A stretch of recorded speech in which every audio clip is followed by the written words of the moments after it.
यार आप देख रहे हैं एडीआर। मैं रविरंजन नील है और आज के हमारे बीच मेहमान हैं मगध विश्वविद्यालय हिंदी विभाग के प्रोफेसर और राष्ट्रीय जनता दल के वरिष्ठ नेता। इनसे जानने की कोशिश करेंगे क्या कुछ चल रहा है बिहार की राजनीति में और क्या असर पड़ा है दिल्ली आम चुनाव पर। सर स्वागत है आपका। धन्यवाद नीलय जी।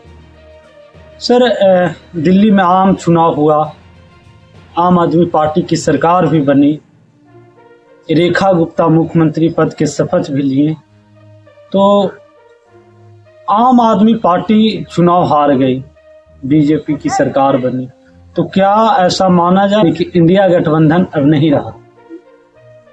नहीं, देखिए राज्य चुनाव से यह आकलन लगाना गलत है कि इंडिया गठबंधन नहीं रहा। क्षेत्रीय चुनाव में अलग अलग मुद्दा काम करता है और अलग अलग मुद्दा पे राजनीति होती है। तो दिल्ली के चुनाव को देखकर नहीं कहा जा सकता कि राष्ट्रीय स्तर पर जो इंडिया ब्लॉक बना था वो खत्म हो गया। हाँ, उसमें कुछ सुधार की जरूरत है, कुछ मतभेद है, उसको मिल बैठ के हम लोग बात कर लेंगे और आने वाले चुनाव में इसको ठीक कर लिया जाएगा और सब मिलकर साथ में चुनाव लड़ेंगे, उसमें कोई दिक्कत नहीं है। बिहार में चुनाव होना है, क्या दिल्ली का असर बिहार चुनाव में पड़ेगा? नहीं, देखिए दिल्ली के चुनाव का असर बिहार में पड़ेगा ऐसा कुछ नहीं है। दिल्ली एक अलग प्रदेश है, उसके अलग मुद्दे हैं। बिहार हमारा अलग प्रदेश है, यहाँ का मुद्दा वहां से भिन्न है, अलग है। और जो क्षेत्रीय मुद्दा है उसमें हमारी क्षेत्रीय पार्टी आरजेडी बहुत बढ़िया चुनाव लड़ेगी और सफल होकर आपके बीच में आएगी। तेजस्वी यादव जन संवाद यात्रा पर है, क्या उससे फायदा मिलेगी पार्टी को? देखिए संवाद का फायदा तो होता ही नहीं। संवादहीनता की स्थिति जब हो जाए तो सरकार या राजनीतिक दल निरर्थक जान पड़ती है।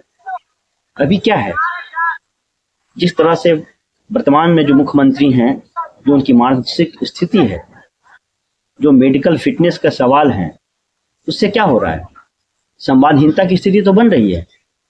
वो यहाँ की जनता, यहाँ की समस्याओं, यहाँ के जो मुद्दे हैं उसमें कुछ नहीं बोल पाते क्योंकि वो मानसिक रूप से अनफिट हो गए हैं। वो अच्छे नेता थे, जनमानस से जुड़े हुए नेता थे, लोगों को में विश्वास था, लेकिन अब उनकी मानसिक स्थिति या स्वास्थ्य कारणों से अब उस लायक नहीं रहे कि वो संवाद की स्थिति में जनता के बीच जा सके। तो संवादहीनता तो वहां है। हमारे नेता तो संवाद स्थापित कर रहे हैं ताकि जनता के बीच जाकर जनता को जान सके कि जनता के बीच में जो समस्या है उसका निदान कैसे निकलेगा। मुख्यमंत्री नीतीश कुमार भी प्रगति यात्रा पे गया में भी आए थे, सौगात दी। देखिए वो प्रगति यात्रा राजनीतिक यात्रा उसको हम कम करते हैं। वो मुख्यमंत्री के तौर पर यात्रा कर रहे हैं, हम अपना मूल्यांकन कर रहे हैं कि हम 20 सालों में कितना क्या किए हैं, देखकर समझा जाए। लेकिन जनता समझ चुकी है कि इस 20 सालों में जितना विकास होना चाहिए उसका प्रतिशत कितना है। ऑब्वियस है कि जो सरकार में रहता है कुछ ना कुछ तो करता ही है, लेकिन जिस गति से, जिस अनुपात में विकास होना चाहिए, क्या इस 20 साल में बिहार का विकास हुआ है? तो मूल्यांकन कर रहे हैं अपना, और जनता इस मूल्यांकन को समझ रहे हैं कि ये सिर्फ यात्रा कर रहे हैं, उसका कोई फायदा होने को है नहीं। दोनों के यात्रा में क्या डिफरेंस है, तेजस्वी यादव की यात्रा और मुख्यमंत्री नीतीश कुमार? देखिए मुख्यमंत्री की जी का यात्रा है ये, क्योंकि तेजस्वी यादव जनता के बीच जा रहे हैं, जनता के नेता हैं और जनता के बीच जा रहे हैं, जनता की समस्याओं को सुन रहे हैं, उनके मुद्दों को पहचान रहे हैं, ताकि आने वाले चुनाव में हम उन मुद्दों के साथ जनता के बीच में जाएंगे और वो मुद्दा बिल्कुल जनता का मुद्दा होगा जिससे हमें सत्ता तक ले जाएगी और हम भारी बहुमत से जीतेंगे। तो ऐसा बोला जा रहा है तेजस्वी यादव को लेकर कि उनकी पार्टी में उनको ज्यादा अधिकार दिया गया, तो वो जो अधिकार है कितना चुनाव में परिणत हो? देखिए आप ही कह रहे हैं अधिकार दिया गया, अधिकार छीना नहीं गया है, ये अच्छी बात है। हमारे जो राष्ट्रीय जनता दल है लोकतांत्रिक पार्टी है, लोकतांत्रिक तरीके से यदि किसी को अधिकार मिलता है, सर्वसम्मति से यदि कोई किसी को नेता चुनता है और उसको सर्व निर्णय लेने का अधिकार देता है तो लोकतांत्रिक प्रक्रिया है, ये अच्छी बात है। इसमें इफ वट क्या है? लेकिन लालू यादव जी अभी राष्ट्रीय अध्यक्ष हैं राष्ट्रीय जनता दल, तो ठीक है, वो हमारे वरिष्ठ नेता हैं, वो हमारे पार्टी के सूत्रधार हैं और जन नेता हैं, सामाजिक न्याय के महान योद्धा हैं, तो उनके अनुभव से तो पार्टी आगे बढ़ेगी ना, तो उनको कैसे छोड़ा जा सकता है। तो यह संयोग है कि युवा और अनुभव एक साथ मिलकर हम जनता के बीच में जाएंगे। अब आने वाले आगामी विधानसभा में आपको इसका असर दिखेगा। तेजस्वी यादव घोषणा कर रहे हैं कि हमारी सरकार बनी 2500 रुपया देंगे, माई बहन मान लो। तो हमारे पास विकल्प क्या है?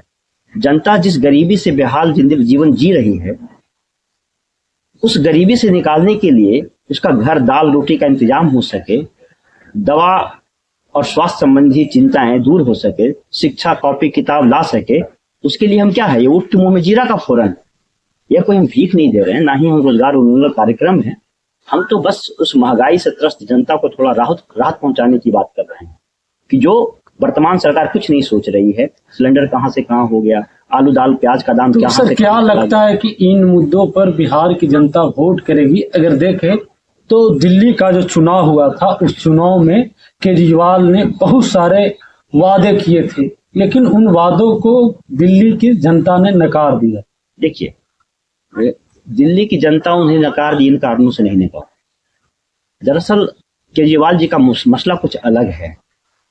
वो इंडिया अगेंस्ट करप्शन के नाम पे राजनीति में आए थे। ये सारे उनकी वो टीम थी जो एनजीओ चलाती थी, और वो उस एनजीओ का उद्देश्य क्या था? इस देश से भ्रष्टाचार मिटा कर रहे हैं। अन्ना हजारे को चेहरा बनाते हैं, सामने लाते हैं, अनशन करते हैं, बड़ा आंदोलन करते हैं। उसमें हम लोग भी शामिल थे, हम लोग उस समय युवा थे, हम लोग भी शामिल थे। लगा था कि भाई देश से अगर भ्रष्टाचार मिट जाए तो इससे बढ़िया बात क्या होगी। उसमें शायद अभी जो वर्तमान बीजेपी की सरकार है, पीछे से उनका भी समर्थन हासिल था। कई जगह सोशल मीडिया पर मैं कई सारी तस्वीर देख रहा था उस मीटिंग में, जो कि बीजेपी के लोग भी हुआ करते थे। तो एक मुहिम था कांग्रेस के खिलाफ।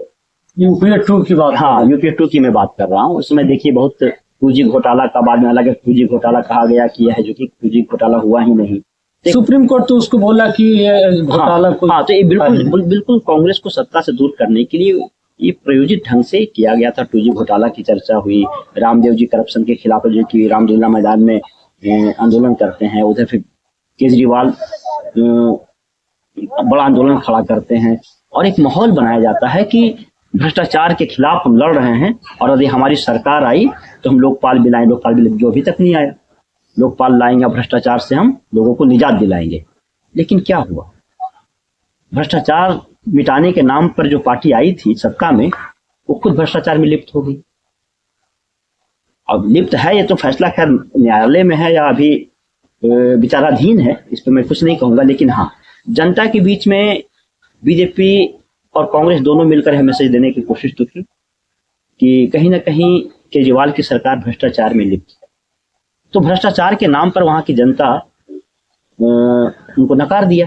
तो वहां का नकारा जाना भ्रष्टाचार के खिलाफ है, यहाँ उसका कोई संबंध नहीं है।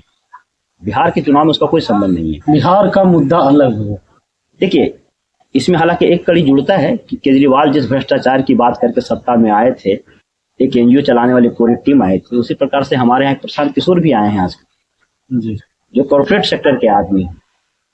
उन पे तो आरोप लगता है कि पैसा कोई एनजीओ फंडिंग कर रहा है। अब मैं इस आरोप में नहीं जाता, जब तक से सामने नहीं आएगा तब तक मैं नहीं कह सकता। लेकिन हाँ, उनका जो काम करने का तरीका है वो बिल्कुल कॉर्पोरेट तरीका है। वो जनता के बीच में जा भी नहीं रहे हैं। आप उनको देखिएगा, कई जगह मेरी 1-2 लोगों से बात हुई, पता चला कि मुंबई, कलकत्ता और कहां से युवाओं को नौकरी के नाम पर यहाँ लाए हैं चुनाव में प्रचार प्रसार करवाने के लिए, अपनी टीम तैयार करवाने के लिए। तो रेडीमेड तरीका से जनता का विश्वास नहीं जीता जा सकता। नहीं, तो उनसे जब ये सवाल किया जाता है तो उनका जवाब होता है कि मैं बेरोजगार युवकों को रोजगार दे रहा हूँ। तो बेरोजगार युवक मुझे समझ में आते, जब यहाँ का स्थानीय लोगों को कुछ करते, यहाँ का मत जीतते। राजनीति अलग चीज है, लेकिन राजनीतिक को सीढ़ी बनाकर जब सत्ता में जाने की बात करते हैं तो या तो कार्यकर्ता के बदौलत जाते हैं या लोगों को विश्वास जीत कर जाते हैं। सैलरी देकर आप किसी के विश्वास नहीं जीत सकते या कार्यकर्ता तैयार नहीं कर सकते। कार्यकर्ता तैयार होता है किसी भी पार्टी के मैनिफेस्टो और उसके विचारधारा से प्रभावित, तो उसमें समर्पण की भाव है। लेकिन जनसुराज में क्या है, सारे कॉर्पोरेट जगत की तरह काम कर रहे हैं, सारे एम्प्लॉय तो बच्चे को पकवा रहे हैं, जो आपको फोन करेगा यहाँ ज्वाइन कर लीजिए, वहां ज्वाइन कर लीजिए, इससे संपर्क कर लीजिए। तो ये तो बिल्कुल मुझे नहीं लगता कि बहुत ज्यादा वो सर्वाइव कर पाएगा बिहार के मतलब आप ये कहना चाह रहे हैं कि जिस प्रकार से कांग्रेस को सत्ता से विमुख करने के लिए आम आदमी पार्टी आई थी, उसी प्रकार से यहाँ पे प्रशांत किशोर को लॉन्च किया गया। कह सकते हैं। इसमें कई सारे एंगल है जिस पर मैं डिस्कस नहीं करना चाहता हूँ, लेकिन प्रशांत किशोर का एक स्टेटमेंट देखिए। जब आप किसी भी नया पार्टी का गठन करते हैं या कोई भी पार्टी है, तो सबसे पहला आक्रमण किस पे करता है? जो वर्तमान समय में जो सत्ताधारी पार्टी है उसके नीतियों पे, और उसको पद से हटाकर खुद स्थापित करने की बात करता है। लेकिन जब से आए तो शुरू से ही करेंगे तेजस्वी जहां से मैं लड़ूंगा, जहां तेजस्वी लड़ेंगे वहीं से मैं चुनाव लड़ूंगा। मतलब तेजस्वी यादव हाँ, के ऊपर। इसका मतलब है कि इनको सत्ताधारी पार्टी से कोई मतलब नहीं, ये विपक्ष को टारगेट करके राजनीति करना चाहते हैं, यानी विपक्ष को कमजोर करने के लिए वोट कटवा साबित होना चाहते हैं। इसे तेज पता चलता है ना। लेकिन इमामगंज विधानसभा उपचुनाव में तो अच्छा खासा वोट जनसुराज पार्टी को मिला। इमामगंज विधानसभा क्षेत्र में जो कैंडिडेट थे उनका अपना प्रभाव था। अगर इतना प्रभाव होता तो बाकी विधानसभा में क्या है हालत बताइए। इमामगंज के अलावा कहीं कुछ आया? बेलागंज कितना आया? 13,000 रुपए। तो वोट कटवा साबित होने के लिए 12,000 10,000 वोट लाना कोई बड़ी बात नहीं है। तो ऐसा नहीं है कि सत्ता में आ जाएंगे और इनके साथ बहुत सारे लोग जुड़े हुए हैं, ऐसा कुछ नहीं। भगवतिया देवी का वीडियो इन दिनों वायरल हो रहा है। संसद में जब भाषण दे रही थी, भगवतिया देवी सांसद थी, 1997 की बात है, सोशल मीडिया पर खूब वायरल हो रहा है। आपने देखा? हाँ, मुझे याद है, बहुत पहले मैंने देखा था। वो किसी बिल का विरोध करते हुए उन्होंने कहा था, वो अपनी हिस्सेदारी की बात कर रही थी कि जिस समाज में समान अधिकार नहीं है, उस समाज में हमारी हिस्सेदारी कहाँ है, हमारी भागीदारी कहाँ है, कौन तय करेगा। उस सवाल को लेकर वो पार्लियामेंट में बहुत प्रखर रूप से बोले। बहुत प्रभावशाली भाषण है वो, मुझे याद नहीं है, बहुत पहले मैंने सुना था उनसे।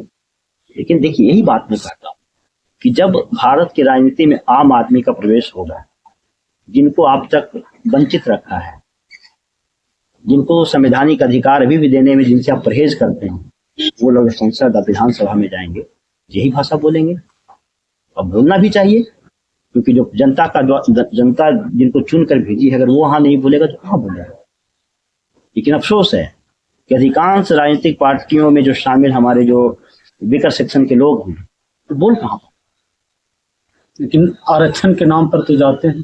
आरक्षण के नाम पर जाते हैं, लेकिन आप बताइए ना, आप देखिए सोशल मीडिया का जमाना है और आपके हाथों में मोबाइल है, देखिए किस आरक्षण से जो वहां तक पहुंचे हैं, कब है जो कि आरक्षण का कितना मुद्दा है जो कि प्रखर रूप से उठाए हैं। 1957 में भाषण दे रही है भगवतिया देवी, 97 में सॉरी, वह सवाल अब भी प्रासंगिक, बिल्कुल प्रासंगिक, क्योंकि वो जिस सवाल को खड़ा कर रही है वो तो 5000 सालों का इतिहास है। वो तो शुक्र मनाइए कि भारत में जब बाबा साहब का संविधान लागू हुआ और जब संवैधानिक अधिकार हम लोग को मिलना शुरू हुआ, तब से यह सवाल उठाने वाले लोग मिल भी गए।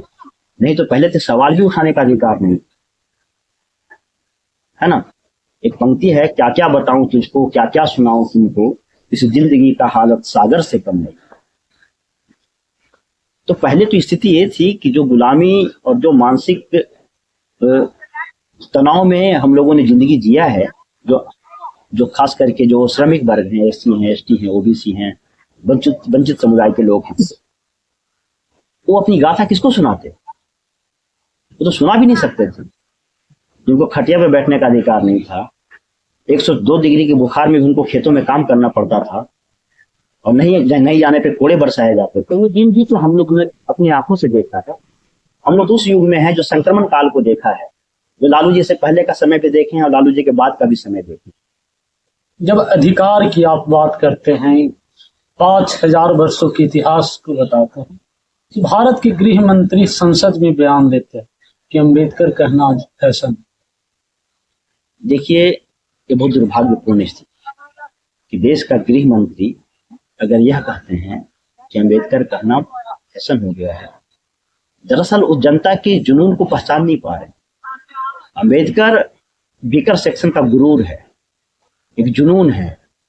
ये जुनून किस लिए है कि जिस युग में एकलव्य हमारा अंगूठा काट लेता था, उस युग में संविधान हमें वो अधिकार देता कि हम पढ़ लिख कर डॉक्टर बन जाएं, इंजीनियर बन जाएं, आईएएस बन जाएं, आईपीएस बन जाएं। तो अम्बेडकर हमारा गुरूर है।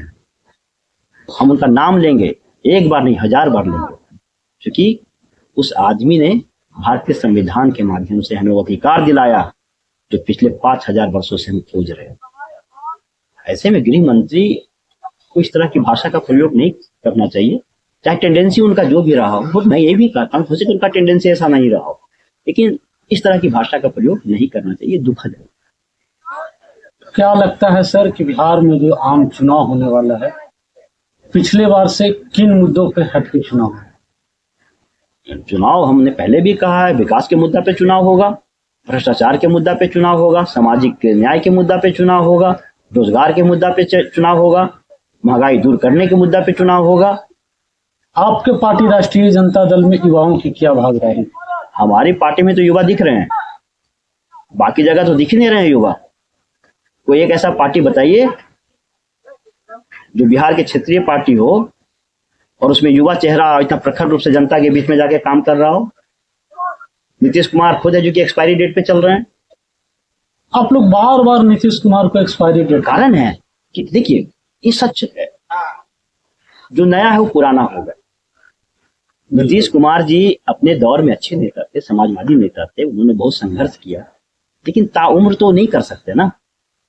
तो उनके आप देखते होंगे जो उनकी स्वास्थ्य की स्थिति है, उनकी मानसिक स्थिति है, उससे तो साफ पता चलता है ना कि अब वो शायद उस पड़ाव पे आ गए, उम्र के उस पड़ाव पे आ गए हैं जहां से शायद सक्रिय राजनीति करना उनके लिए संभव नहीं है।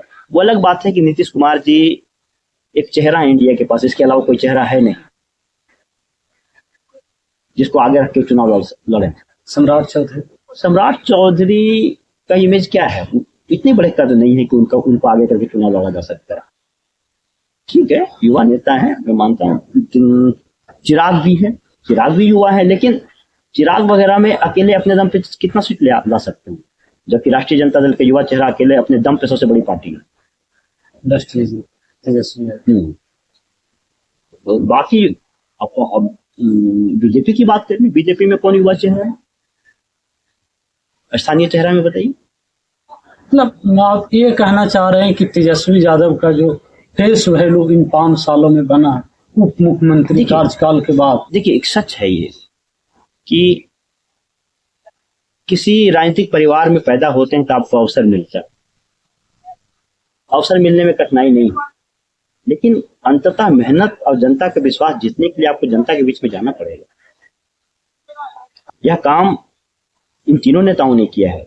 आज से 10 साल पहले ठीक है राहुल गांधी में भी मैच्योरिटी नहीं दिखी, लेकिन भारत जोड़ो यात्रा और इधर कुछ वर्षों में जो उन्होंने परिपक्वता दिखाई है वो तो तारीफे काबिल है। उसी प्रकार से उत्तर प्रदेश में देखिए अखिलेश यादव जी को, वो भी जनता के बीच में गए, जनता उनको स्वीकार किया। बिहार में हमारे तेजस्वी जी को देखिए, जिनमें उसमें क्वालिटीज 2 भाई हैं, इनमें ज्यादा क्वालिटी दिखा, जनता इनको एक्सेप्ट किया। हालांकि उनको भी एक्सेप्ट करती है, लेकिन इनको ज्यादा एक्सेप्ट करती हूँ क्योंकि जनता में जाकर लोगों को विश्वास है। ऐसा तो है नहीं ना, यदि लालू जी के बेटे के नाम पर अगर होता विरासत सौंपने की बात होती तो बड़ा बेटा को सौंपा जाता, तेज प्रताप यादव। हाँ, तेज प्रताप जी को सौंप देते, लेकिन तेज प्रताप खुद कहते हैं कि हमारा अर्जुन है। उनमें भी इनमें काबिलियत दिख रही है कि भाई इसमें वो जज्बा है जो जनता के विश्वास को जीत सकता है। तो ऐसा नहीं, मेहनत कर रहे हैं और मेहनत के दम पे ही है जो कि बिहार की सबसे बड़ी पार्टी आरजेडी है। बिहार में कैसे चुनाव लड़ेगी? क्या इंडिया ब्लॉक रहेगा या बिखरेगा? कुछ भविष्य के गर्भ में रहने दीजिए, समय आने पर हम लोग बता देंगे कैसे चुनाव लड़ा जाएगा।